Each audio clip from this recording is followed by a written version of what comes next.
आज का वीडियो हमारा होने वाला है क्लास 12th बायोलॉजी का सेकंड लास्ट चैप्टर के ऊपर, जिसका नाम है इकोसिस्टम। क्लास 12th का ये चैप्टर नंबर 12 है।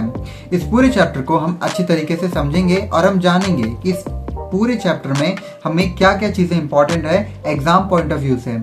तो बिना किसी देरी के शुरू करते हैं। इकोसिस्टम का मतलब होता है a community of living organism, यानी कि biotic interaction with non living यानी कि अबायोटिक।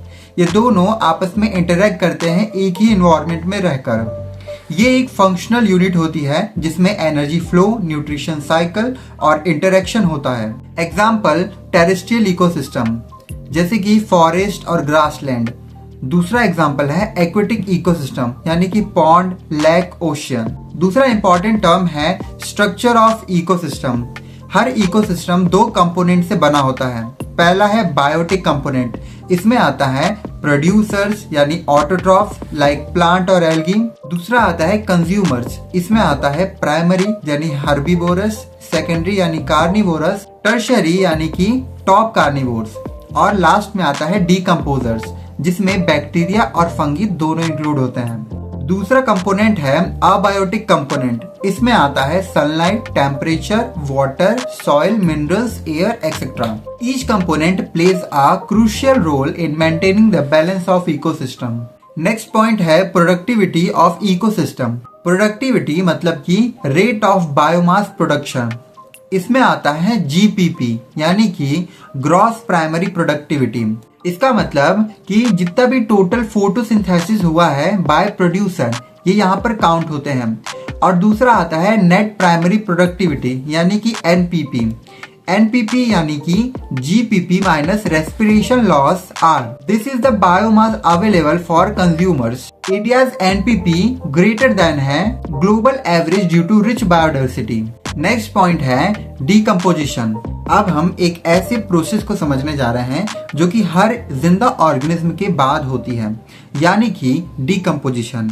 डीकम्पोजिशन मतलब होता है simple breakdown of organic matters. Decomposition के स्टेप्स हैं। सबसे पहला स्टेप आता है फ्रेगमेंटेशन। इसमें आता है डेट्रीवोर्स यानी कि अर्थवॉर्म, ये ब्रेक करते हैं लाइटर। दूसरा है लीचिंग यानी कि water soluble nutrition leach down. तीसरा स्टेप आता है कैटाबॉलिज्म, यहाँ पर बैक्टीरिया और फंगी ब्रेक डाउन करते हैं। चौथा है ह्यूमिफिकेशन, यहाँ पर डार्क कलर्ड ह्यूमस फॉर्म्ड होते हैं। पांचवा है मिनरलाइजेशन यानी कि इनऑर्गेनिक न्यूट्रिएंट्स रिलीज होते हैं। डिकम्पोजिशन का रेट डिपेंड करता है टेम्परेचर पर, मॉइस्चर पर और केमिकल नेचर पर। जो ह्यूमस होते हैं वो हाईली रेसिस्टेंट होते हैं टू माइक्रोबियल एक्शन। पांचवा फैक्टर आता है एनर्जी फ्लो इन इकोसिस्टम। यहाँ पर solar energy, plant, herbivorous, carnivorous, ये एनर्जी का फ्लो होता है इकोसिस्टम में।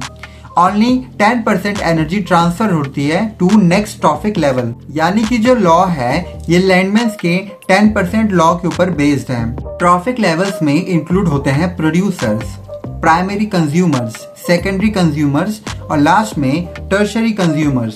इसमें जो फ्लो होता है वो यूनिडायरेक्शनल फ्लो होता है, यानी कि energy can't return back. More trophic levels यानी कि less energy at the top. 6 point है food chain and food web. Food chain का मतलब होता है लीनियर सीक्वेंस ऑफ ऑर्गेनिज्म, यानी each feed on previous. Example है इसके ग्रास, ग्रासोफर, फ्रॉग, स्नेक और हॉग। फूड वेब का मतलब होता है network of millions of interconnected food chains, जो कि इंक्रीज करती है स्टेबिलिटी ऑफ इकोसिस्टम को। नेक्स्ट पॉइंट है इकोलॉजिकल पिरामिड्स। आपने कभी सोचा है कि हर इकोसिस्टम में एनर्जी और ऑर्गेनिज्म का स्ट्रक्चर कैसे होता है? इसी बात को हम समझते हैं पिरामिड के थ्रू। चलिए समझते हैं टाइप्स ऑफ पिरामिड्स को।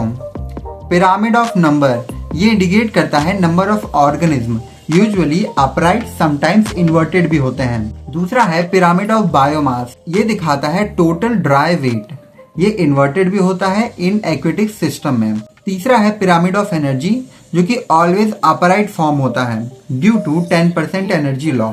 Energy pyramid is always upright because energy can't be recycled.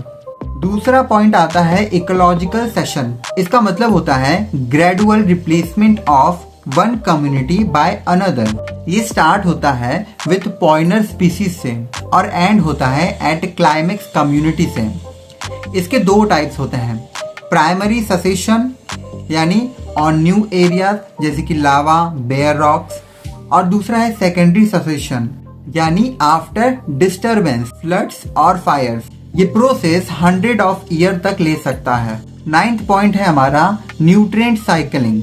आपका खाना जहां से आता है और वापस जमीन तक कैसे चला जाता है, अगर इस पूरी साइकिल को समझना है तो न्यूट्रिशन साइकिल को समझना बहुत इंपॉर्टेंट है। तो चलिए अब उसी को समझते हैं। इसके दो टाइप्स होते हैं। पहला है गैसियस साइकिल यानी NCO, एग्जाम्पल है रिजर्वोयर एटमॉस्फेयर। दूसरा है सेडिमेंट्री साइकिल यानी PNS, इसमें रिजर्वोयर होता है earth crust. Carbon cycle and phosphorus cycle NCERT के इंपॉर्टेंट डायग्राम हैं, तो इनको आप याद रखिएगा।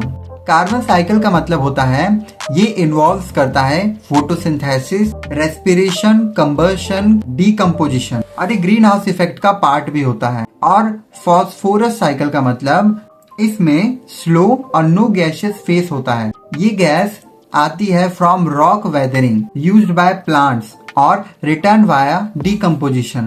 लास्ट पॉइंट है हमारा इकोसिस्टम सर्विसेज। इकोसिस्टम हमारे लिए क्या क्या करता है? इकोसिस्टम इंक्लूड करता है purification of air and water, climate regulation, soil fertility, pollination, nutrient cycling, biodiversity preservation. तो अभी तक हमने इस पूरे चैप्टर में ये समझ लिया कि जो इकोसिस्टम होता है वो एक डायनामिक बैलेंस होता है, जहां पर न्यूट्रिएंट्स, एनवायरनमेंट और ऑर्गेनिज्म इन सभी के बीच में एक इंटरलिंक्ड कनेक्शन होता है। तो इसी तरह हमने बायोलॉजी के सारे चैप्टर कवर किए हैं, तो आप प्लेलिस्ट सेक्शन में जाके देख सकते हैं। आप द टोटल एनसीईआरटी विजिट कीजिए, वहां पर आपको प्लेलिस्ट सेक्शन में आपको बायोलॉजी क्लास 12 के सारे चैप्टर वहां पे अवेलेबल मिलेंगे। ये हमारा डे 12 था ऑफ बायोलॉजी वीडियोस क्लास 12 के लिए। ऐसी हमने पूरी वीडियोस प्लेलिस्ट में अपलोड की है। हमारा नेक्स्ट वीडियो होने वाला है बायोडाइवर्सिटी एंड कंजर्वेशन, तो कल आपको वो वीडियो मिलेगी। तब तक के लिए द टोटल एनसीईआरटी को सब्सक्राइब कर लीजिए और कमेंट करके जरूर बताइएगा कि आपको ये वीडियो पसंद आई या फिर नहीं।